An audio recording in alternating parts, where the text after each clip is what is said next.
اب دھوپ میں کھڑے رہ کر اپنا اور میرا رنگ جلانے سے بہتر ہے کہ مجھے بال دیں اور جا کر اسی کی ٹھنڈک میں بیٹھے. دھوپ آپ کے رنگ پر کافی اثر کر رہی ہے، انزش نے کہا، اور آخر میں اسے مفید مشورے سے نواز کر ایک جھٹکے سے اس کے ہاتھ سے بال لی تھی. یہ جا اور وہ جا ہوئی. جبکہ اس کی بات سنتے حنان نے فوراً ایک ہاتھ اپنے گال پر رکھا اور دوسرا گیٹ کی بیل پر. ارے کون سا آفت آ گیا؟ آ رہا ہے بھائی، آ رہا ہے. کان کے پردے پھاڑنے ہیں کیا؟ ارے یہاں مردار نہیں ہے کوئی، نہ جانے کون کمبخت ہے، اس سے تو ہاتھ اٹھا لے. ارے بیتاب خان ہمارا نام ہے، مگر نہ جانے کون ہم سے بھی زیادہ بیتاب ہوئے جا رہا ہے. بیگ ہاؤس کا چوکیدار اور خاص ملازم جو ابھی ابھی اندر گیا تھا، متواتر بجتی گھنٹی کی آواز سن الٹے پیر باہر بھاگا تھا اور بڑبڑاتا ہوا ہامتے کامتے دروازے تک پہنچا تھا اور دروازہ کھولا تھا. ارے کون ہے خبیث کا چھوٹے سرکار تم؟ بیتاب خان حنان کو دیکھ کہتے کہتے رکا اور پھر مسکراتے لہجے میں گویا ہوا، لیکن حنان نے اس کی کسی بات کا جواب نہیں دیا. گاڑی اندر پارک کر دو، حنان نے چابی بیتاب خان کی طرف اچھالتے اجلت بھرے لہجے میں کہا اور تقریباً بھاگنے کے انداز میں اندر کی جانب بڑھا تھا. لاؤنج میں لگے بڑے سے آئینے کے سامنے خود کا چہرہ دیکھتے وہ کچھ پرسکون ہوا تھا. وہ اپنی اسکن کے بارے میں بے حد کانشیس تھا. اتنی کیئر شاید ہی لڑکیاں کرتی ہوں جتنی وہ اپنی اسکن کی کرتا تھا. اس کے بیگ میں 70% چیزیں کاسمیٹک کی ہوتی تھی اور تمام چیزیں امپورٹڈ ہوتی. ہر ہفتے وہ سیلون جایا کرتا تھا، اسی لیے ابھی جب انزش نے اسے اسکن کا کہا تو وہ فوراً اندر آیا تھا. پاکٹ سے لوشن اور سن اسکرین نکال کر چہرے پر لگاتے وہ اب قدرے پرسکون ہو چکا تھا. تبھی بیتاب خان گاڑی سے اس کا باقی سارا سامان نکال کے لے آیا تھا.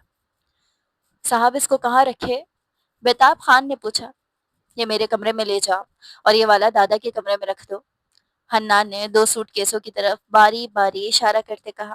تو بیتاب خان فرما برداری سے سرس بات میں ہلاتے سوٹ کیس دیے اس کے کمرے کی جانب بڑھا تھا. اسے اس کی آمد کا علم تھا، اس لیے وہ اس کا کمرہ پہلے سے سیٹ کروا چکا تھا، جبکہ حنان خود دادا نسیم صاحب کے کمرے کی جانب بڑھا تھا تاکہ ان سے ملاقات کر سکے. آہ!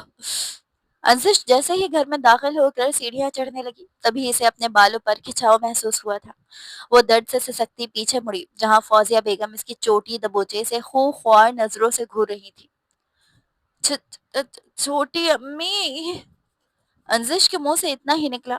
درد برداشت سے باہر تھا. کیا کرنے گئی تھی باہر؟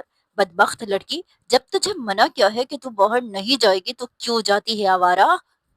انزش کے گلابی گال پر تھپڑ مارتے فوزیہ بیگم تقریباً چیختے ہوئے بولی تھی. تبھی چھت سے انزش کی چھوٹی بہن ہادیہ اور چھوٹے بھائی عبید اور آریان بھی نیچے اتر آئے تھے. اپنی ماں کو غصے میں دیکھ وہ تینوں بیٹھ وہیں چھوڑتے اپنے اپنے کمرے میں چلے گئے، ورنہ ان کی درگت بھی بن سکتی تھی. وہ چھوٹی امی، میں وہ یہ بال. انزش جس کی زبان باہر کینچی کی طرح چل رہی تھی اس وقت بالکل الفاظ ادا نہ کر پا رہی تھی. یہ یہ تیرے یہی آوارہ شوق جو ہے نا مجھے سخت ناپسند ہے. اپنے انہی شوق کی وجہ سے تو ایک دن ہمارے سر پر خاک ڈالے گی، تجھے تو میں چھوڑوں گی نہیں. فوزیہ بیگم نے غصے سے اس کے ہاتھ سے گیند لے کر پھینکی اور پھر غصے سے آگے بڑھتے بیٹ اٹھا لیا. نن نہیں چھوٹی امی، میں اندر نہیں جاؤں گی، پلیز یہ نہیں. فوزیہ بیگم کو بیٹ لے کر اپنی طرف بڑھتے دیکھ انزش کی جان ہوا ہوئی تھی، مگر فوزیہ بیگم نہ رکی. انزش کی سسکیاں پورے گھر میں گونجنے لگی کیونکہ اسے اونچی آواز میں چیخنے کی اجازت نہ تھی. نسیم صاحب سے ملاقات کے بعد اس نے چائے پی تھی. اسے سخت تھکاوٹ ہو رہی تھی اس لیے کھانے کی طلب نہ تھی. وہ کچھ دیر آرام کرنا چاہتا تھا. تبھی چائے کے ساتھ ہلکے پھلکے سنیکس کھا لیے اور پھر اپنے کمرے میں آ گیا تھا. فریش ہونے کے بعد اس نے پردے گرائے اور اندھیرا کر کے لیٹ گیا. کھڑکیاں اس نے ہوا کی ترسیل کے لیے کھلی چھوڑ دی تھی. ابھی اس کی آنکھ لگے کچھ ہی دیر گزری تھی جب زوردار اور بے ہنگم گانوں سے اس کی آنکھ کھلی. میوزک زور و شور سے بج رہا تھا. حنان نے کوفت سے کھڑکی کی جانب دیکھا جس سے آواز آ رہی تھی اور کانوں پر تکیا دے کر سونے کی کوشش کرنے لگا، مگر میوزک فل لاؤڈ اسپیکر پر چل رہا تھا. حنان انتہائی غصے سے بیڈ سے اٹھا تھا اور چلتا ہوا کھڑکی کی طرف آیا تھا.